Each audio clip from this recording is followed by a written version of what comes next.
Hace poco más de 2000 años, en un huerto llamado Getsemaní en Israel, dicen los manuscritos sagrados que el Señor Jesús comenzó a entristecerse y angustiarse en gran manera, y con gran agonía dijo: Mi alma está muy triste, y siento que será destrozada con desgarro de muerte.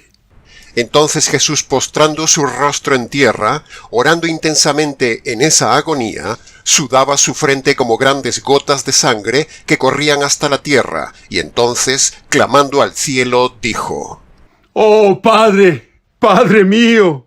Si fuera posible, pasa de mí esta copa de tu ira. Pero no. Hágase más bien tu voluntad, y no la mía.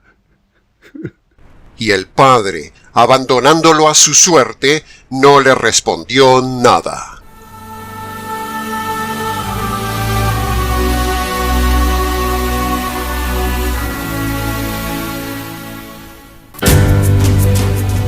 Muy buenos días, muy buenas tardes o quizás muy buenas noches, estimado oyente, según sea la hora y el lugar donde se encuentre escuchando este programa.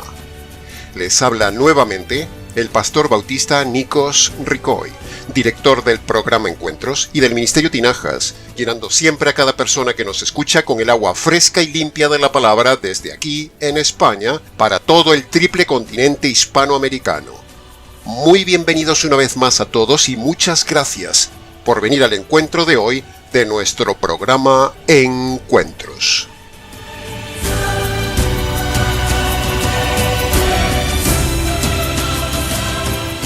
Sin duda alguna, estimado oyente, si hay un capítulo intenso en la Biblia, ese es el capítulo 26 del libro de Mateo y su paralelo el capítulo 14 del libro de Marcos y su paralelo el capítulo 22 del libro de Lucas, de donde hemos tomado estos intensos textos para el mensaje del día de hoy. Desde Getsemaní hasta el Calvario, se producen los momentos más trágicos en la familia y en la unidad divina. Uno sufre de una manera y los otros dos de otra, pero todos sufren por el hombre, por usted y por mí, para que no suframos las consecuencias eternas de nuestros delitos en la cárcel eterna con dolor eterno por ser delincuentes ante el Dios eterno. Cuando hay un desgarro familiar, todos sufren. De la misma manera, estimado oyente, sucedió hace tan solo 2000 años atrás en la familia divina. La familia divina, eterna, vivía en paz, vivía en comunión y en armonía desde la eternidad, en unidad única. Pero, de repente, dos se ponen en contra de uno, dos declaran culpable a uno, dos le dan la espalda a uno, dos enjuician a uno, dos ejecutan a uno, dos maldicen a uno, dos descargan su furia y su justicia sobre uno, y uno de los dos, en complicidad con el segundo, mata al tercero. El cordero es degollado y se produce el corte de la comunión, el corte de la relación, el corte de la armonía entre ellos. Se rompe la familia divina. Destrozar una familia divina y matar al hijo perfecto e inocente es demasiado grande para la mente y las emociones, estimado oyente. Es algo que nos desborda y nos supera. Pero hay que creerlo, hay que recibirlo, hay que admitirlo y hay que reconocerlo. No hay que intentar comprenderlo, no hay que emocionarse al oírlo, no hay que llorar al leerlo. Ellos solo piden que lo creamos y eso es lo que les satisface. Ellos tres deciden vivir lo que nunca tendrían que haber vivido. Esa fue la agonía de Getsemaní hasta el Calvario. El Trino Dios tendría que haber vivido siempre su unidad perfecta y eterna sin haberse roto nunca, pero ellos decidieron sufrir entre ellos mismos por causa y beneficio del hombre delincuente para evitarle al hombre la cárcel y la tortura eterna. ¡Ay de aquel hombre que sea indiferente al sufrimiento del desgarro de la triunidad familiar divina! ¡Ay de aquel que predica un evangelio sentimental, barato, falso, ritual, material y americano! ¡Ay de aquel que no predique el evangelio verdadero y jurídico! Se las verá un día con el trino Dios ejecutor, el Dios temible, el Dios de la ira y la justicia divina, el verdadero Dios bíblico y no el invento americano de un Dios abuelo y bonachón.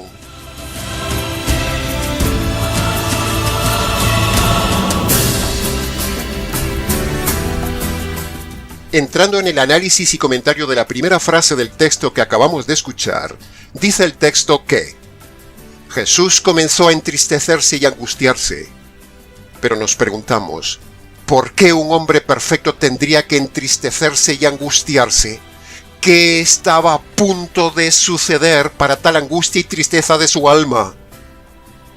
Pues, estimado oyente, en Getsemaní estaba a punto de empezar a fraguarse el Evangelio. Jesús comenzó en Getsemaní a entristecerse y angustiarse porque empezaba a experimentar la soledad y la angustia de saber que pronto, muy pronto en el Calvario, recibiría el rechazo de su familia divina para recibir la justicia divina por los pecados suyos y míos que sí merecen la justicia divina. Pecados como estos. Preste atención, estimado oyente. Cientos de malos pensamientos, montones y montones de mentiras dichas a lo largo de la vida, constantes malas actitudes hacia los demás, envidia, robo, venganza, rebeldía, deshonestidad en las acciones, peleas, el amor al dinero, o sea, la avaricia, y también su hermana la codicia, o sea, no dar nada, la arrogancia, la amargura, la desobediencia, la pereza o también llamada la vagancia, los pleitos, los insultos, la traición, el quejarse de todo, la murmuración en las dificultades, la terquedad del corazón, la ira injusta, las maldades hechas hacia otras personas, la vulgaridad del carácter, la negligencia, o sea, hacer las cosas mal hechas, la falta de paciencia, el maldecir a las personas, el burlarse de los demás, las palabras sucias, la autocompasión, la manipulación de los demás, el maltrato a los demás, el machismo de los hombres y el feminismo de las mujeres, la prepotencia sobre otros, la borrachera, los celos, el desprecio hacia otros, el enojo o mal genio injusto, la desconfianza, el rencor, o sea, la falta de perdón, el peligro de la imprudencia, la frivolidad de la vida, la tacañería, la calumnia, la ambición desmedida y un largo etcétera. Por todos estos pecados y más que luego veremos, su alma comenzó a entristecerse y angustiarse porque le venía encima la justicia que merece toda esta injusticia. O la justicia le cae a usted, o le cae a él, pero la justicia divina debe ser satisfecha. Alguien tiene que pagar por estas injusticias que hemos hecho a lo largo de la vida.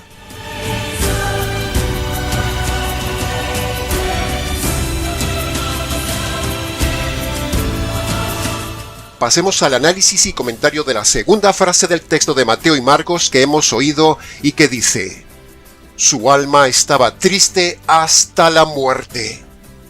¿Y por qué estaba triste el alma de un ser perfecto inocente?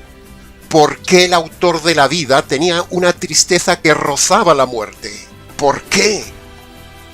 Porque, como ya hemos dicho, el Señor Jesús en Getsemaní empezaba a experimentar ya en su alma la soledad y el ser desgarrado de la unidad familiar divina perfecta para ser ajusticiado y maldecido bajo la justicia divina que se produciría en el lugar de ejecución, el Calvario. Ajusticiado por pecados como los que hemos dicho antes y también por otros pecados más como estos que vamos a decir a continuación.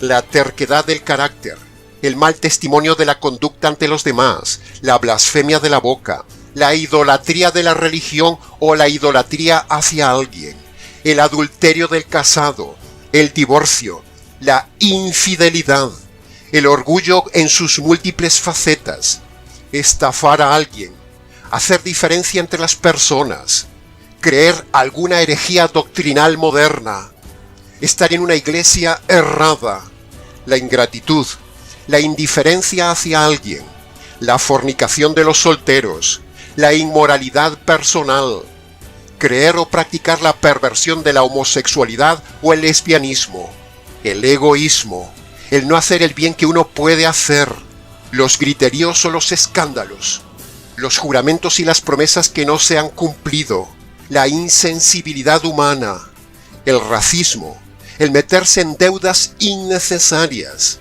el creer en el horóscopo o en las adivinaciones, la superstición, la insolencia hacia los demás, el afanarse por la vida, el odio, las injusticias cometidas a otras personas, la cobardía, la religiosidad eclesial de los domingos, el meterse en las cosas ocultas, la soberbia, la coquetería de las mujeres y la conquista de los hombres, la sensualidad femenina en el vestir, la dureza de corazón y otro largo etcétera.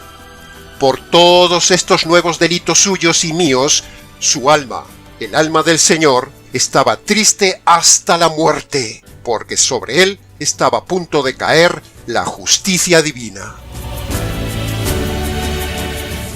Pasemos ahora al análisis y comentario de la tercera frase del texto que hemos oído hoy, y dice: Jesús clamaba postrado en tierra ante la cercanía de la furia de Dios que pronto le caería encima. Furia que produce el hombre ante Dios cuando el hombre peca. Furia acumulada de todos los hombres a lo largo de los siglos. Furia contenida por parte de Dios por siglos y siglos. Furia divina a punto de desbordarse, o dicho en términos bíblicos, furia de Dios que se le venía encima, es decir, la copa llena de la ira de Dios. Copa que caería sobre él unas horas más adelante en el Calvario, por estos y por otros pecados más que seguimos añadiendo a la lista del día de hoy.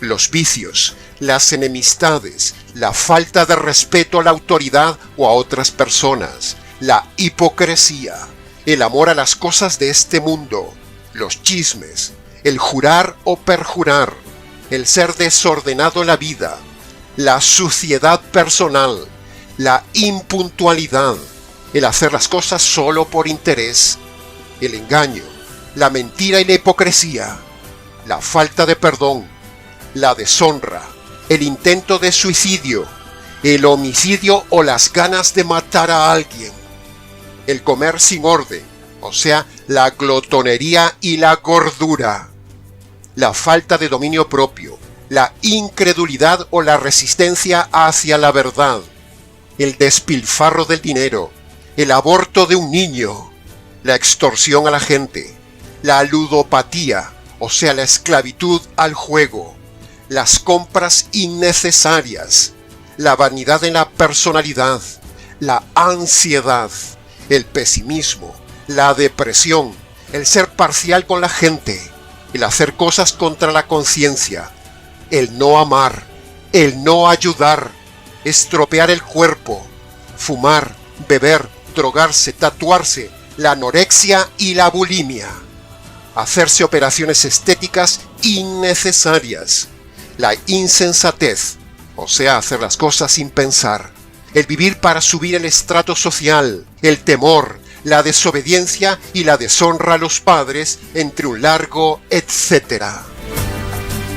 Toda esta lista de delitos y más que hemos dicho hoy, y mucho más aún que se podría añadir a estas listas dichas para que usted, a modo de ejemplo, pueda despertar su conciencia, es una muestra de los pecados que usted ha cometido a lo largo de su vida y lo hacen culpable ante Dios el juez.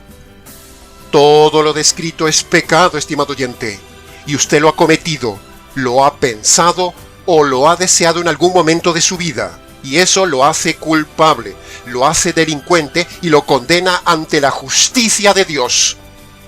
Por todos estos pecados y muchos más, merece venir la ira de Dios y la justicia divina sobre cada hombre. Pero, hubo un hombre perfecto, que nunca pecó y se interpuso voluntariamente entre el hombre delincuente y Dios el juez justo. Y ese hombre, El Señor Jesús, angustiada su alma en Getsemaní, sabía que recibiría la copa de la ira y la justicia divina para que no caiga sobre usted y usted no tenga que vivir una angustia interminable en su alma y de dolor físico eterno y separación de Dios por siglos y siglos y siglos en la condenación perpetua.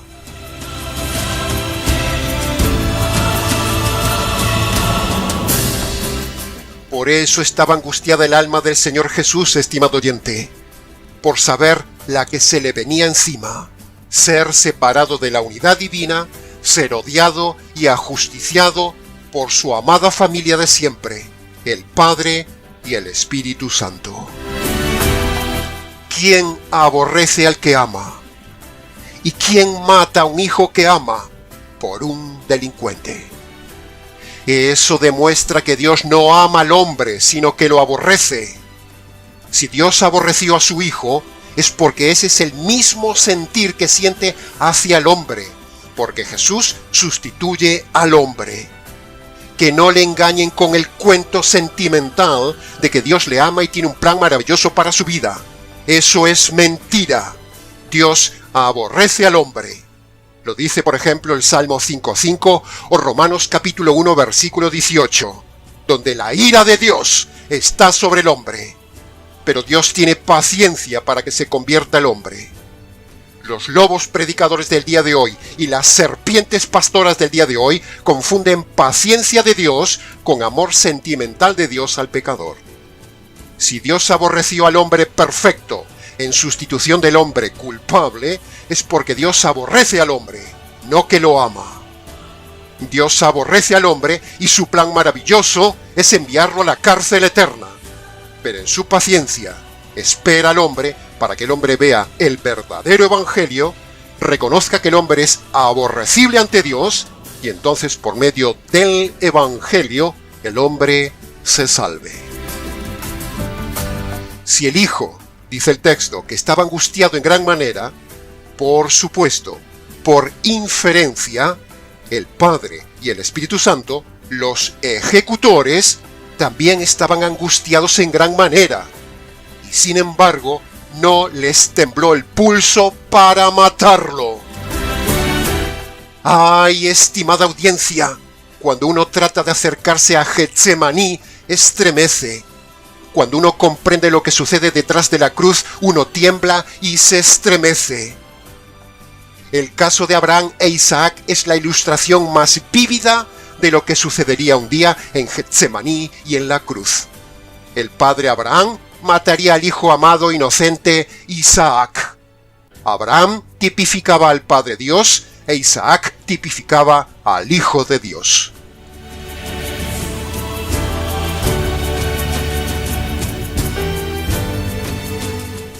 Ahora, escuche bien lo siguiente, estimado oyente, aunque suene difícil de comprender. Jesús no sufre físicamente. Jesús tenía un cuerpo perfecto y una naturaleza perfecta. No podía sufrir físicamente, porque el dolor físico es parte y consecuencia de la imperfección y la caída del hombre, y el dolor físico entró en el mundo por causa del pecado. Pero Jesús nunca pecó. Por lo tanto, Jesús no sufrió físicamente. El dolor físico no era su problema. El dolor del Hijo de Dios no era físico, era en su alma. Nunca vemos evidencia del dolor físico en Jesús en toda la Biblia. Un cuerpo perfecto no puede tener dolor. Un corte físico no le produjo dolor.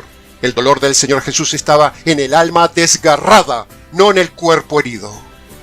El cuerpo fue lacerado para derramar sangre, porque era una ley divina. Pero eso no implica que tuviera dolor físico. Las sectas lacrimógenas y sus pastores sensacionalistas y también la falsa Iglesia Católica Romana ha engañado a miles de personas centrándose en el dolor físico del Hijo que nunca existió, en lugar de centrarse en la angustia de su alma, como lo vemos aquí en Getsemaní. Incluso si Jesús hubiera sufrido físicamente, fíjese en lo que le digo, incluso hubo miles de mártires que sufrieron más que Jesús, e incluso los dos malhechores del Calvario habrían sufrido más que Jesús. porque le quebraron las piernas estando vivos, cosa que no hicieron con Jesús. Ningún texto bíblico jamás habla del dolor físico de Jesús, ni en la profecía de Isaías 53, ni en la profecía del Salmo 22, ni en los 4 relatos de los 4 evangelistas. No hay nada que hable del dolor físico de Jesús, ni de la centralidad del dolor físico de Jesús, y eso es precisamente donde las sectas, como la Iglesia Católica y otras, se centran.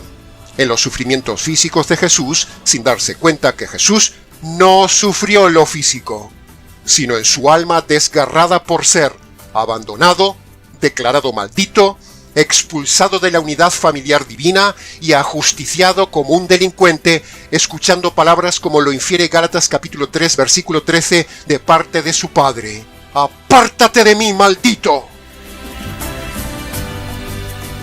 Para corroborar lo que decimos sobre el sufrimiento de Jesús, mire lo que dice Filipenses capítulo 3, versículo 21. El cuerpo de Jesús fue desde el inicio siempre un cuerpo glorioso y perfecto. Por lo tanto, inferencialmente hablando, Jesús no pudo haber sufrido físicamente, así como tampoco Jesús no tenía otras imperfecciones humanas en su cuerpo. Por lo tanto, eso refuerza nuestra tesis teológica de que Jesús no sufrió físicamente, porque el dolor es una consecuencia de la caída, del pecado y de la naturaleza humana estropeada. Pero Jesús no tenía ni pecado, ni imperfección, ni caída, ni naturaleza estropeada. Entonces surgirán los defensores de que Jesús tenía hambre, estaba cansado y tenía sed. Pero una cosa son las necesidades inherentes al cuerpo perfecto, como por ejemplo Adán y Eva, que antes de la caída también comían, bebían y dormían. Pero otra cosa son las debilidades del cuerpo por causa de la caída. Jesús no tenía debilidades humanas, así que centrarse en el cuerpo y en los sufrimientos del cuerpo de Jesús es claramente un desconocimiento de la epistemología del tema.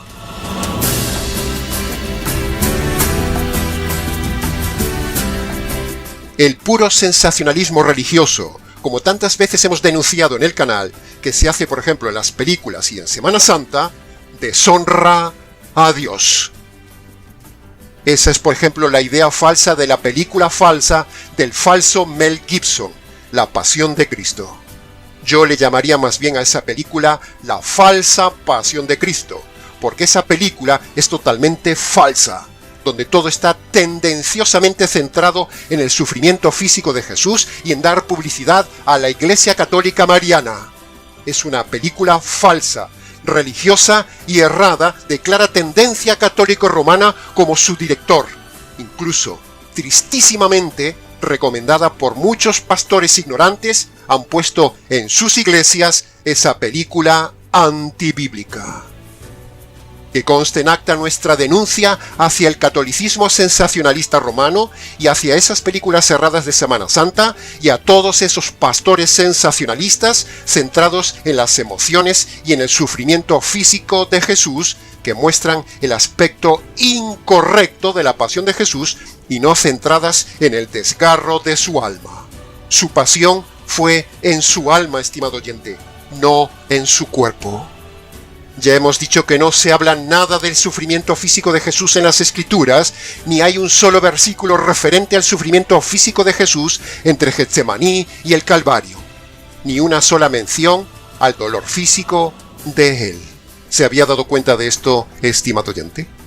Sin embargo, ¡ay! ¡Cuánta cantidad de falsa doctrina religiosa, sensacionalista y errada procedente de la religión, que se centra solo en lo físico del Señor Jesús, tanto en las iglesias evangélico-cristianas como en las iglesias católico-romanas. El centro del sufrimiento del Hijo de Dios estaba en su alma, estimado oyente. Lo dice Isaías capítulo 53, versículo 11, la profecía de la cruz, la aflicción de su alma. Y lo dice también el Salmo 22, versículo 20. Libra mi alma de la espada. Eso fue lo que atravesó el alma de Jesús y lo desgarró. La espada de la justicia divina. Los dos textos proféticos más descriptivos de Getsemaní y el Calvario. Los dos lugares donde se fraguó el Evangelio.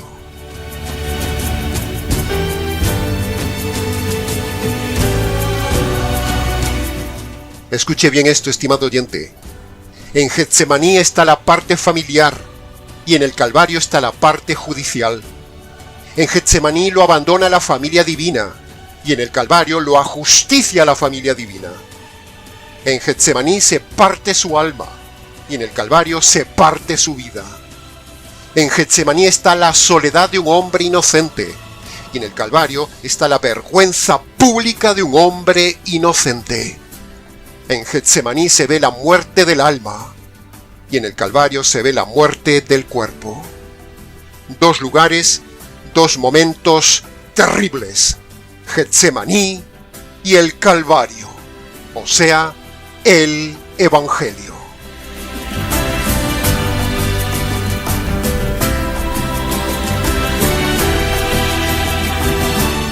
El sufrimiento más grande que el Señor Jesús vivió fue en su alma desgarrada. Es haber sido tratado como un delincuente, despreciado por su familia, circuncidado de la unidad divina y ejecutado como un culpable por su Padre, el juez ejecutor, y el Espíritu Santo, el juez testigo. Eso sí que destroza un alma. ¿Quién puede acercarse tan solo 1 milímetro a comprender la intensidad espiritual de esos dos momentos vividos entre ellos tres, que empieza con el abandono de Getsemaní y acaba con la muerte del Calvario? ¿Quién puede? Y así es como Jesús, el Cristo, hombre y divino a la vez, en todo su ser, alma y cuerpo, es abandonado y ajusticiado por tus injusticias y por mis injusticias, estimado oyente.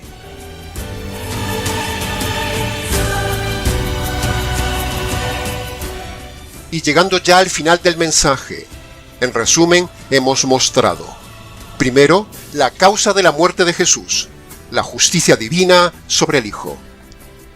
Segundo, 3 listas de pecados por las cuales tenía que recibir Jesús la justicia divina. En tercer lugar, hemos derribado el sensacionalismo religioso, evangélico y católico. Y en cuarto lugar, sobre todo, hemos hecho énfasis y demostrado que el sufrimiento físico de Jesús no es ni por asomo el centro del Evangelio, sino que el centro es el dolor de su alma divina. El breve tiempo de separación que hubo desde Getsemaní hasta el Calvario equivale para ellos tres como una eternidad de separación, porque ellos tres son de dimensiones eternas. Por lo tanto, todo lo que ellos hacen y todo lo que ellos tocan tiene una dimensión eterna. Así que todo ser humano que se apropie de lo sucedido entre Getsemaní y el Calvario, o sea, se apropie de esa eternidad vivida entre ellos, entonces ya no le caerá a él la justicia divina en la eternidad. Maravillosa noticia, maravilloso Evangelio.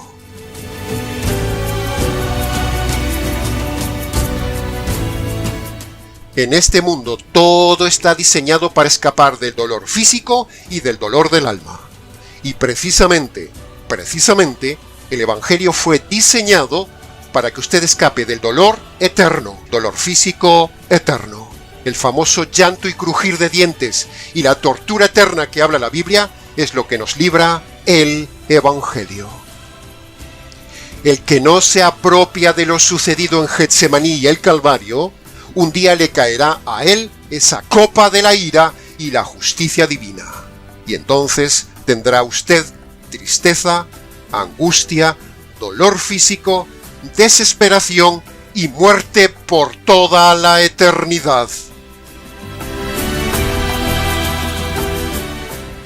Así que antes de terminar, estimado oyente, le invitamos a que vaya a su habitación y haga que este mensaje de hoy tenga sentido para usted. Vaya a su habitación, cierre la puerta. Siga este consejo, póngase de rodillas y humíllese delante del Dios que usted ha ofendido toda la vida. Descálcese en señal de reverencia. Y allí, haga memoria de sus pecados pasados, reconózcalos de forma concreta delante de Dios y abandone sus pecados presentes. Esa es la primera condición que Dios le pone para el perdón de los pecados y la salvación. Segundo, usted debe reconocer que sus pecados merecen la justicia divina y que esa justicia le cayó al Señor Jesús. Tercero, usted debe apropiarse, agarrarse, hacer suya esa justicia que le cayó al Señor Jesús desde Getsemaní hasta el Calvario. Esa sería la segunda condición que Dios le pone. Y en cuarto lugar, antes de levantarse de esas rodillas, dele gracias al Señor por haber conocido este verdadero evangelio, el verdadero sentido de Getsemaní y el Calvario, y las dos condiciones correctas para el perdón de sus pecados y la salvación de su alma. Y luego, si quiere, venga y cuéntenoslo.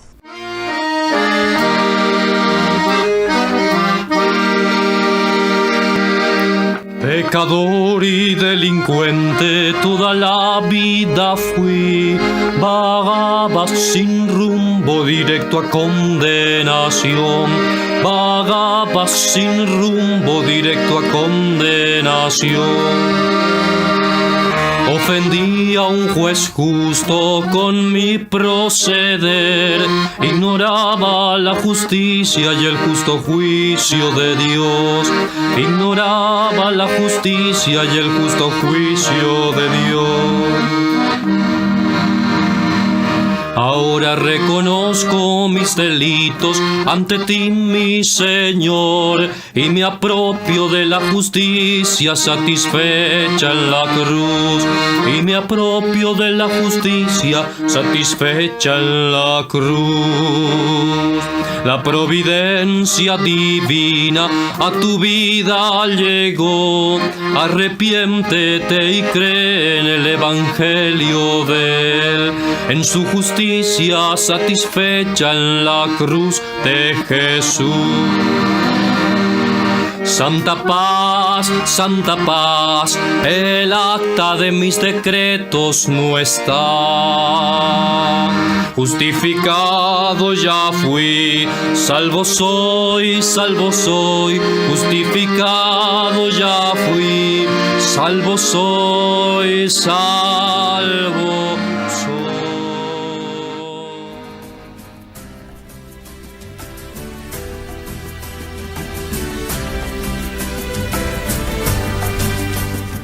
Y hasta aquí, estimado oyente, con el nuevo mensaje del día de hoy. Mucho más se podría haber dicho del tema, pero con lo dicho es suficiente. Para preguntas, comentarios y demás, si quiere, escríbanos. nicos@gmx.es. Les ha compartido la verdad, solo la verdad y nada más que la intensidad de esta verdad, este expositor bíblico, Nikos Ricoy. Reciba un cordial saludo de parte del equipo de trabajo del Ministerio Tinajas desde aquí en España para el triple continente americano. Será entonces, con el gusto de siempre, hasta nuestro próximo programa Encuentros.